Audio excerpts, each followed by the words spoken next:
Awesome. So super thrilled to speak at StaffPlus this year. I live in New York City, so I actually was able to bike here, which was a lot of fun. How many other people are New Yorkers? Are you just busy? Okay, good. Okay, I'm very excited to keep nurturing a tech community here because it kind of died during COVID, which was sad. But in any case, let's talk about software security as a force of nature, which I know is very nebulous. Great. So, okay, how many of you are on teams who want to build and deliver insecure software? Like explicitly, that's one of your goals. Like, let's just make this shitty and insecure. Raise the hands. You're brave. So one person. Okay. Well, most of you then, I'm guessing, have some sort of goal for software security. But how many of you feel like your team actually understands how to build and deliver software that's secure, resilient against attackers? Show of hands. Okay, one, two, maybe 3 or 4 people total, right? There's a mismatch between our goals, which generally speaking is not to write insecure software, and obviously what we perceive as our capabilities. So when I talk to software and platform engineering teams, I'm guessing quite like yours, one of the things I hear is you're really frustrated, right? Because a lot of times you're expected to achieve this insane standard for security. You often have these really rigid guardrails that ironically hurt the goal outcome of better security. You're demanded to implement formal methods, which is very difficult, it turns out. So there's this general sense that software security is really, really, really hard, right? And I think it's a valid question. Why is software security so difficult? Well, the world is not nice. That's it. That's the end of the talk. We can all go home, right? The world's just not nice. No, really.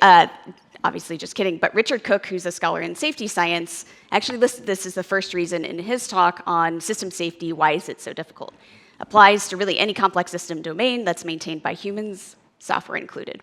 So, world is not nice. There's constant change. Flaws are so common, right? I sometimes see security teams that are just don't write bugs.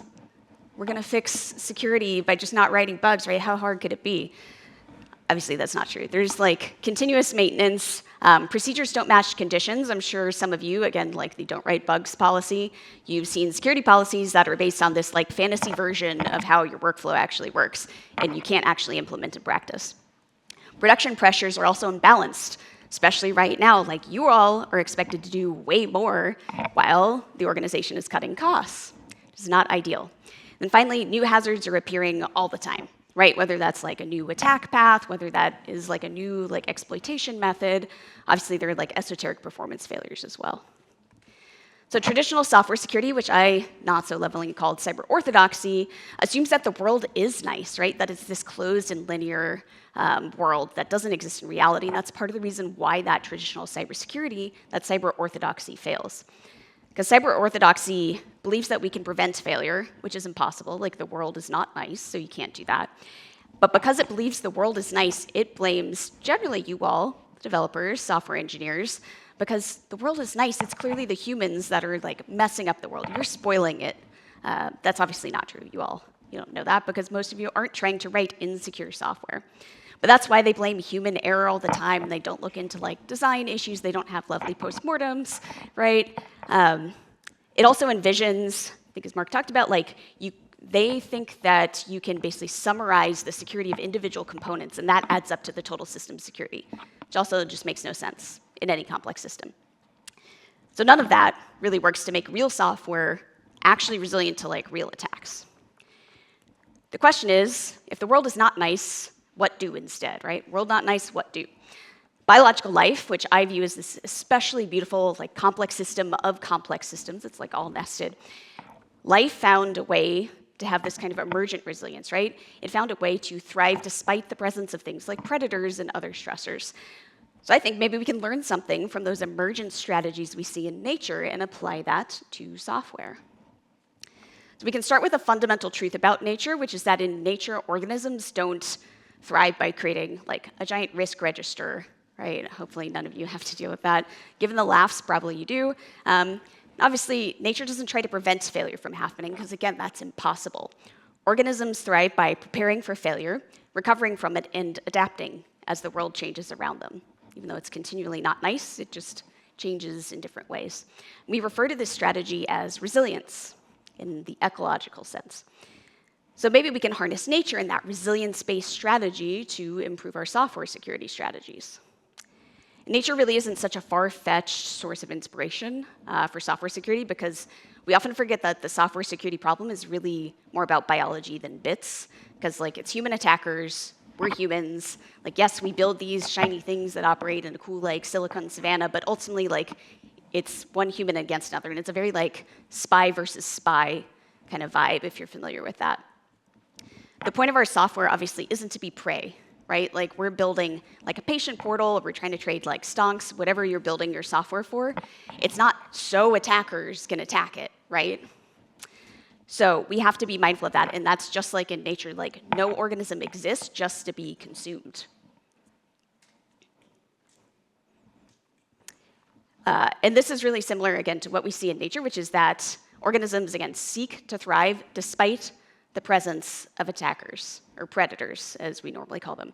And so what resilience means for software is we want our software systems to thrive despite the presence of cyber attackers.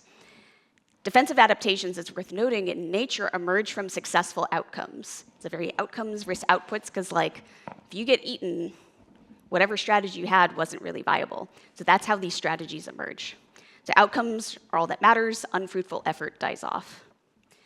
Now, adaptation is the key to these successful outcomes. That's like the key buzzword. If you're going to remember anything from this talk, it's adaptation, right? And often the swifter, the better. So how many of you used hand sanitizer today? Kind of like no one? I thought more people would at least pretend to like use hand sanitizer. Jeez. Okay. Well, I'd like to think some of you, at least, are already thinking about bacteria, right? And so bacteria are like super great. I find them fascinating. They're also a little terrifying because they adapt really, really quickly. And that's part of the reason why they're the most dominant creature on Earth in terms of biomass, right? So in any software strategy, we need to be a bit like bacteria. We need to have really swift adaptation. We need to be constantly evolving. So just like with cyanobacteria, which you can look it up afterwards, they're especially poetic in this sense, and a bunch of other organisms, adaptation emerges. Adaptation is emergent. Software security adaptations should also be emergent. We can't like ram them through. This is why I hate the term DevSecOps, because it's like DevOps was there. Why you're just like Kool-Aid manning security into it? It's just, honestly, it's like really insulting and like it's not productive, right? We need our software security efforts to ride on the wave of other engineering efforts, other modernization efforts. And that's why you all are so important, because as senior leaders, you can identify opportunities where, hey, you're trying to improve reliability in some facet. Are there opportunities to make it harder for attackers to compromise your system? And those kind of like dual use strategies are really powerful and a great way to get buy-in from the business who normally doesn't want to spend a lot of money on security. So if it's like 2-for-1 deal, that's pretty great. So many of the opportunities we're going to talk about today, we won't be able to cover a ton, but a lot of them are things you're probably already doing or have already adopted, or maybe you're just thinking about, right? And so that's really powerful, because when you embrace the idea that software is a complex system, like when we embrace it for the messy kind of complex system that it is, we realize that we shouldn't treat security as its own silo. Software security should not be in its own silo, even though that is how it is today, but it doesn't have to be, right?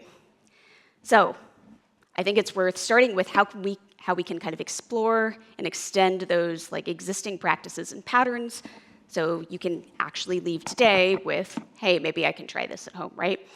All of these are going to be inspired, though, by successful defenses in nature, which is exciting. So you can pretend to be like an ostrich or something in your next staff meeting. It'll be really fun. OK, I'm going to guess more than the hand sanitizer people. How many people are using automation in some form today? OK, yeah, like all of you, great. Trees and plants were well ahead of you. They actually have emergent automation. It offloads the toil of like reproduction. You think about like, I love cherries, especially this time of year. Like we throw the seeds away. That's a form of propagation. They use other creatures for that. They have like offloaded that toil. They also use automation for things like nutrient balancing and other key functions. So there are these things called mycorrhizal networks. It's basically underground. There are these like fungal networks. And mycorrhizal networks, you can think of kind of like the forest's nervous system. So it influences nutrient extraction from the soil. It helps kind of like funnel different nutrients across different species of trees, making sure everything's resilient. So it's kind of like an OG service mesh, except like I think, more effective. No offense to service mesh people in the audience. But enables different species, right? Like different services to interact and stay healthy together. So through something called allelopathy, mycorrhizal networks can even route warning signals, like if there's deforestation or if there's a predator or some kind of blight, it can route these warning systems across that underground network to the trees so they can prepare defenses. In a similar fashion, we can harness the automation you're probably already using as a force of nature for software security. So in particular, we'll talk about CI/CD and IAC. So infrastructure as code people, raise your hand. You're already using it. Okay, a lot of you, great. So I'm not going to explain what it is. This is pretty nice. Creates more reliable, predictable services, but it's hard to overstate, and I rarely see this in practice, and when I have, it's really powerful. So these are some of the benefits in terms of security. Your security team is probably thinking about how to secure IAC, but they aren't thinking about how to use IAC for security. So this is a good thing you can bring back to them.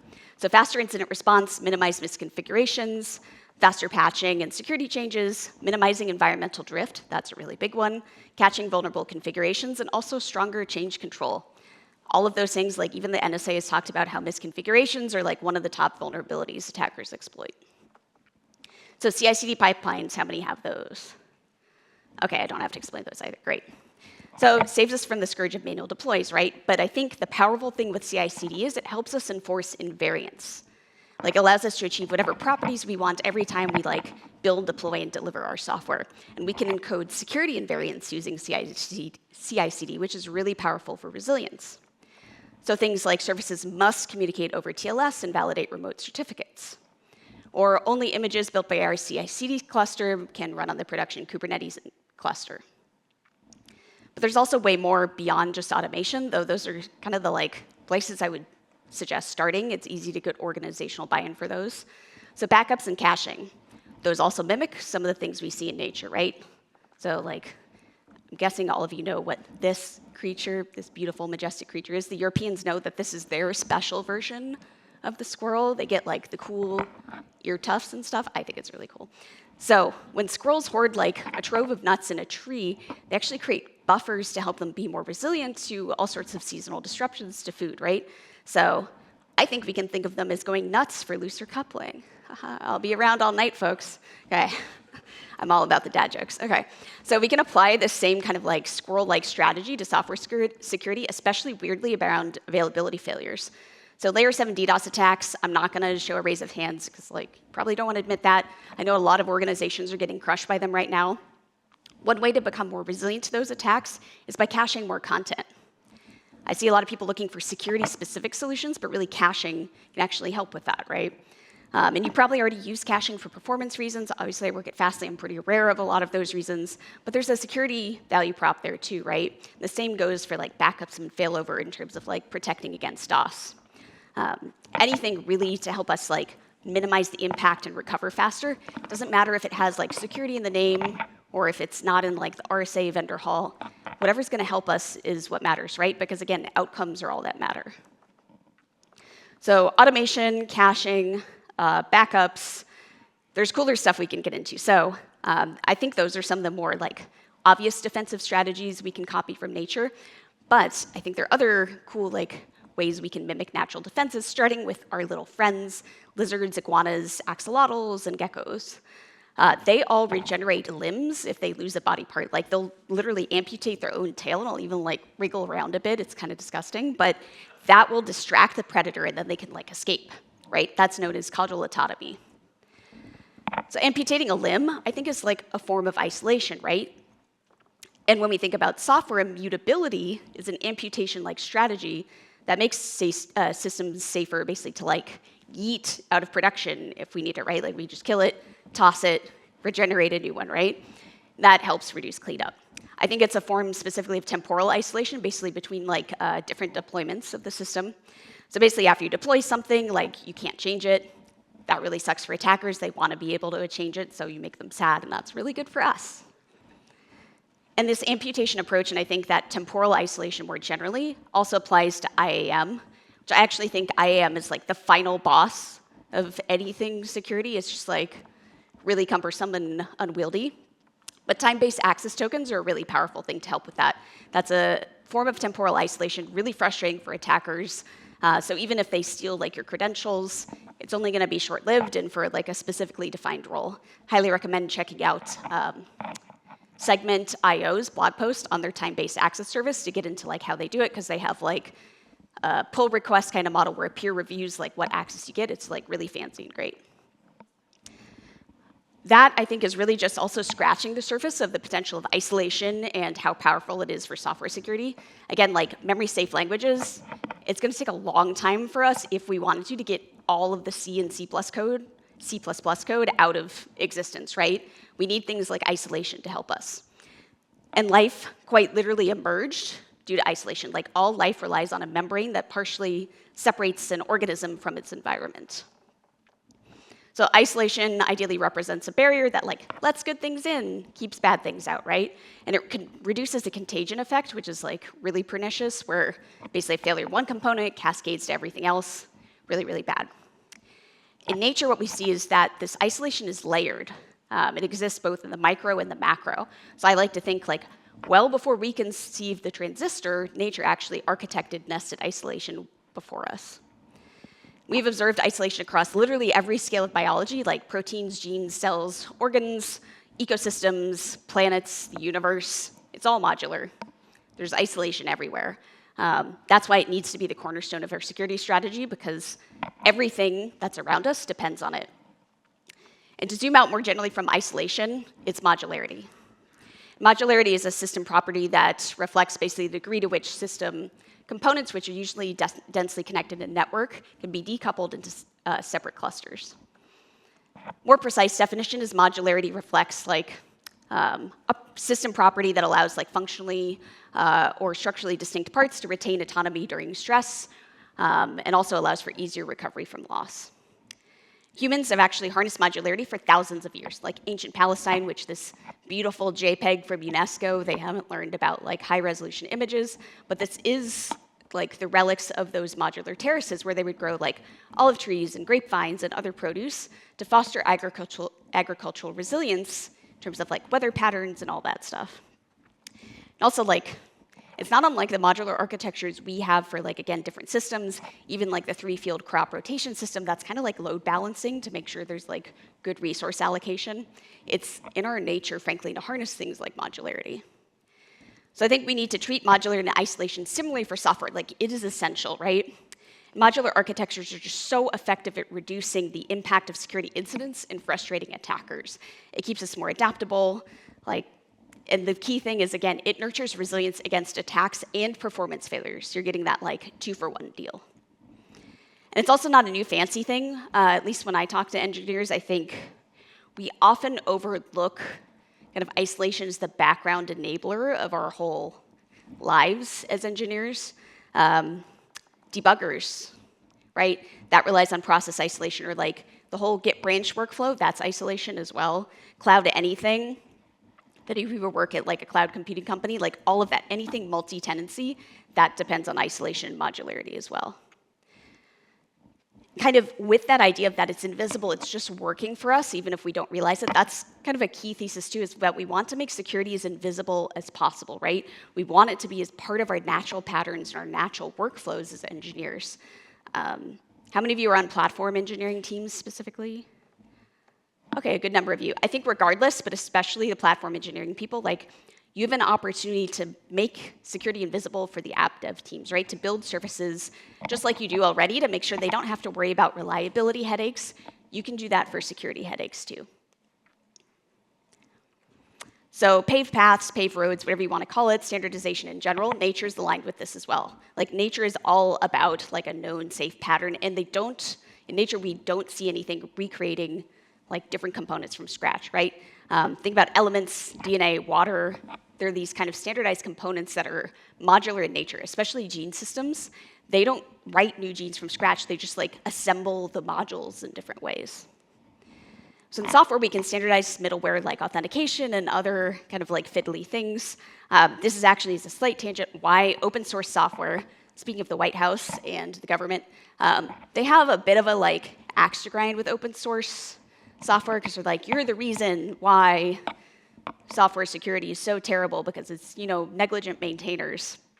Which of you who've maintained an open source project know generally you're not negligent or you wouldn't have started the project in the first place.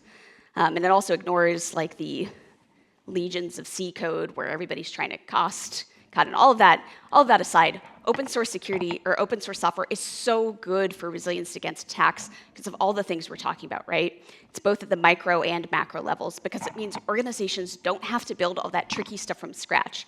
They don't have to build their own like SSH library. That'd be absurd, right, for individual organizations to do that. So when we use open source software, otherwise like standardized on services, we grant ourselves more capacity to get creative with our defensive strategies too. So I think interesting question, right? Like, how does a creative defensive strategy look for software? We often associate software security with like really boring, really painful. Things like experimentation are like really cool, and I'm very much on board with that. But realistically, like most of the time we consider it like a very dull and like very toil-heavy effort. But we can get creative, which is exciting. First strategy I'll mention in the creative vein is deception. Really cool. So you probably already know what deception is. Very clever pattern we see in nature. You can either like deter the predator from attacking you or otherwise minimize harm. Some birds like to decorate their nests with like feathers and debris to make it look like a predator's already ransacked the nest. So that way, like a predator approaching will be like, oh, there's no loot here. I'm just going to move on. That's pretty clever. Deception is one of those things that's actually not that difficult to implement, but I often don't see security or software teams that know about deception or know how to implement it in an effective way. So a few ideas, like when attackers attempt a bunch of logins, that's known as credential stuffing, when they have stolen credentials, you can redirect them to a fake login page or login service that returns like, nope, those creds didn't work. Now they're like, well, I paid all this money on the dark web for these, like, what was the point of that? Canary tokens, those are also really cool. It's by Thinks. You could reify something like a doc that just says my cyber insurance policy or whatever that looks more official. When any user tries to read that file, you can get it into your on-call and alerting stacks, and that's a really good signal that like someone's up in your business, right? Deception environments are near and dear to my heart. That's like using the automation we talked about earlier to reify like your prod basically all over, and then you can do things like attacker tracing. You can get really fancy with this if you want.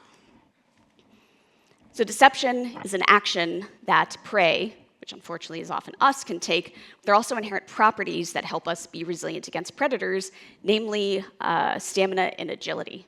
So gazelles, they're not actually faster than cheetahs. Cheetahs have a really good success rate for a predator, around 60%. The thing is, gazelles can like zigzag and do all these things that cheetahs can't do. So it's only the fact that they can change on demand that's what helps them. And we also see that across like a bunch of different prey. Also worth noting, cheetahs are very sensitive creatures. They often need like little puppies to help them. I like to think that this is a great analogy for attackers, because I don't know if you've met them. I've met a bunch of them. They are very sensitive creatures as well, like beyond even like the saltiest Hacker News commenter. Like they're very fragile. And there's actually empirical research recently on how much it like messes up their game and their attack operations when you demoralize them. When they feel confused and uncertain, like they just start making more mistakes, they kind of like panic, and that's really good for us because we're more likely to catch them. So deception, things like this, well worth trying. The other thing with like stamina and agility is really like if you can ship whatever software you want on demand, you can ship security changes, right? Being nimble, that's what's most important. When people talk about like, it's cat versus mouse, attackers are so fast, whatever, really all they're just able to pivot really quickly. A lot of the cybersecurity strategies we have today keep us from being able to change quickly, and that's the problem. So that's something you all need to reinforce, is that when we can change quickly for like new features, whatever, it also means we can patch more quickly and produce or ship security fixes more quickly too. Autoscaling, I think you all know what autoscaling is. Very popular strategy in nature, it turns out, with like rabbits, mice, mourning doves, sea turtles, hence the popular phrase autoscaling like rabbits. You'll remember that one, I promise you. Very valuable for resilience against like availability failures, obviously. The gruesome part is obviously these prey, like rabbits, develop this strategy because they got killed off a lot, and that's why there's this emergent strategy. Turns out, like, if we have a WAF that can detect vuln exploitation, we can just like kill off the app whenever we detect an exploit attempt, and just like pop out another one. You just be like a rabbit, just like, look, I got more of these. Just slaughter them all you want. It doesn't matter. I know that's so gruesome. But again, you're going to remember this the next time you need an AppSec strategy. So less gruesome, microhylids, that's a family of frogs as well as cicadas. They make themselves an unreliable food source. The New Yorkers probably know or have heard it. This year is a double brood event in the city. It won't happen again until 2037. There are like 7 species of cicadas that have emerged. So the interesting thing here is we can adopt ephemerality too, basically introducing that unreliability against attackers. Just like the predators of cicadas can't rely on it until 2037, it's not going to happen again.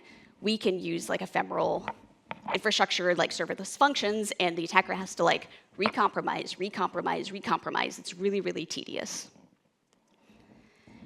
So, okay, this has all been like very micro-level individual species, but nature also exhibits adaptation at the macro level as well. When we start to think about like ecosystems or like the meta level, assuming that's not now like trademarked. So this is where we can start very briefly to speculate like, how does the future of software security look? Like, how should it look? So to get a little like philosophical, life is cyclic. It's not linear. I personally believe linear time doesn't exist. I know that's a hot take, but you start to see that a lot of like quantum physicist types, like once they get like past, they've got tenure, they're nearing retirement, they go down this rabbit hole about time. It's really fascinating. I encourage you to look it up sometime. But in any case, like, thing is, if you look at nature around us, things are cyclic, right? If you're a gardener, you know that you have to like deadhead plants, nourish the soil, otherwise things won't grow. And in software, we need to think in cycles because that is what dominates. I know we don't think that way, right? Even think about just like the quarter wheel. It's like you got Q1, Q2, Q3, Q4, then it just goes year by year. It's not really linear per se. There's like a clock to it. You probably have budget planning. Like when we think about resilience, we have to think about things like that budget planning, the restructure cycles, macroeconomic cycles, other market and regulatory trends, those ebbs and flows. That is arguably a more destructive force than attackers when we think about software resilience. It's those kind of things. When there are budget cuts, that means we're much more likely to be susceptible to an incident than when we are full of cash. So when we think in cycles, we naturally think in terms of, again, ebbs and flows too. So one strategy we see in nature is called functional diversity. Basically, it means that every component performs some sort of function within the ecosystem and responds to changes in that ecosystem differently. Which means, like, this is a very small selection of birds. Graphic design is my passion here. My favorite is this grackle. Look at this grackle. Like, this is such a mood. So these all perform slightly different functions, like some are aerial or aquatic or bark, like the woodpecker. They're carnivores, invertivores, omnivores, etc. So like next time you're dealing with like your umpteenth dependency or whatever, think back to the grackle and his friends. Whatever is in your stack, like it's kind of like this grassland. I'm about to like make everyone mad and like cry. This is this glorious chart I put together as a beautiful rainbow because they're all living in harmony, which actually is a nightmare stack. This is like maybe your equivalent of the Albertan grasslands, right? Not as pretty as birds, way more chaotic, arguably. But the point is, swappability is an inherent part of functional diversity in nature, where like if red-winged blackbirds wane, like brown thrashers can take their place. Does anyone feel like they have that capability in their software today? Yeah, no, doesn't exist, right? But we need that kind of swappability in our software systems, and maybe some of you all can make it happen.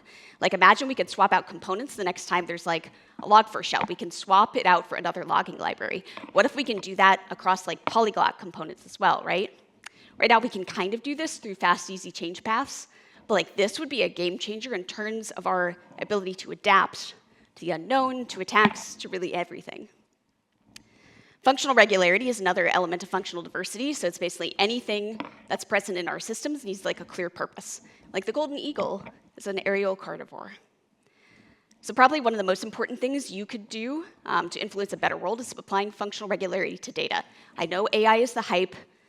No offense to the vendors that are in the hall that are touting AI, but like we should only collect data with a clear purpose. If it's like one day maybe it'll be useful, no, right? Think back to, again, the grackle or the golden eagle, right? It has to serve a clear purpose because all of that unused data, or like maybe one day it's going to be successful, those are real people who have real identities that are being compromised a lot of the time. It leads to costly cleanup for you. There's also true redundancy with functional diversity. So like I biked here, I could have walked or whatever. Redundancy in the ecological sense really means like there are multiple paths to get to the same goal. That is not what we normally mean by redundancy in software engineering, but that is another game changer, right? This is very much an exercise to the reader or to the listener, right? Because this is very expensive today. We don't want to have to spin up like 2 versions with different paths to achieve the same outcome. It doesn't have to be expensive. I don't think so. I think we could be clever in the future. So, okay, nature isn't simple. I'm not going to pretend like software security is simple. There's some really fun strategy we can try. Because per Ian Malcolm, you've probably seen Jurassic Park, life, finds a way. I think we can find a way too, a way that's not as painful as what cyber orthodoxy suggests. So we can mimic the adaptation and defensive strategies we see in nature, whether that's like leveraging the automation we're already using, CI/CD and IAC, architecting for modularity and isolation, ensuring that our infrastructure, infusing our infrastructure with characteristics like immutability, ephemerality, right? Pioneering a new age, maybe, of swappable software. That'd be pretty great. So I think we can layer these approaches to make ourselves and our systems more adaptable in the face of attacks and other failures alike. And that way, you do turn software security into a force of nature that's actually a good thing rather than a painful thing. So if you enjoyed this, you'll love my O'Reilly book on software resilience. I have stickers, which is Chaos Kitty, very cute. Suggest you stop by and grab some. With that, thank you so much for your time and attention.